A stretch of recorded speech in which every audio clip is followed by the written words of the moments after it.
So, yun po, magandang araw po sa inyo mga katropang ubas. Ito po muli si John Sanchez, ang seller na di lang basta makabenta, gusto ko rin po kayong makabuhay, ang inyong katropang ubas. So, ito po ang CNCS Live Garden, the Philippines #1 grape plant store in Bulacan. Yung nakikita po ninyo, yan po ay Everest. Isa sa may pinakamasarap na lasa po na variety ng grapes. Table grapes po yan. Malalaki ang bunga, crunchy and juicy. Nakikita niyo po, yan po ay nasa 1.5 years old na po na matured na grapes na nasa big container. Naka-pruning process po siya. So, second attempt na po siya ng pagbigay ng bunga. So, next, dito po tayo kay Black Hamburg. Mga rare variety po ito, mga katropang ubas. So, obvious naman, Black Hamburg. So, kapag nahinog siya, color black po ang kanyang bunga. So, yan po ay hindi pa nakakabunga, pero nasa 12 feet halos na po ang taas niya, no?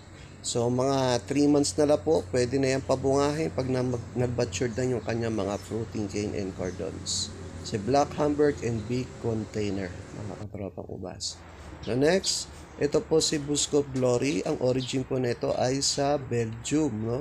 Rare variety po siya. Medyo maliit lang po ang bunga niya, pero matamis din po siya. Kulay itim na itim po ang kanyang bunga. So, naka-pruning process din po kasi siya, kaya wala siyang dahon, pero katulad po ng Everest, tinutubuan na siya ng bagong dahon. At hopefully, maglabas na uli ng kanyang mga bulaklak na magiging soon to be bunga. So, yan po ay mga nasa big container.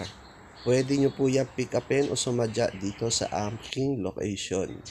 So, next, si Brazilian Hybrid. Ito po ay common variety ng grapes. Halos katulad po siya ni Catawba na pwedeng gawing rootstock o duktungan ng mga rare varieties, no? Kasi madali siyang mag-ugat. At ito po variety na to, katulad din ni Catawba, yan po ay napakadaling pabungahin. Minsan kahit wala pang 10 months, kung sana siya namumunga, pero syempre iba pa rin po yung i-pruning process niya at alaga sa fertilizer para mas marami siyang ibunga. Napakasipag pong bunga niyan. Although na green siya, napakatamis naman po. Ayan po yung sinasabi ko sa inyo si Catawba na sa lahat po ng varieties ng grapes, yan po ay parang gulay. Kumbaga sa gulay parang kangkong.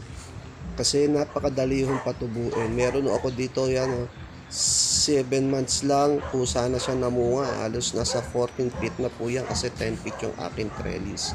So marami tayong available na nasa seedling bags na 2 to 3 months.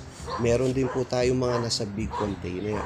Sa mga naghahanap pa ng ibang varieties, mapa fresh cuttings man, or big container matured, or mga nasa seedling bag, marami po tayong available. Nagsusupply po tayo sa mga farm, no, for 5 years already.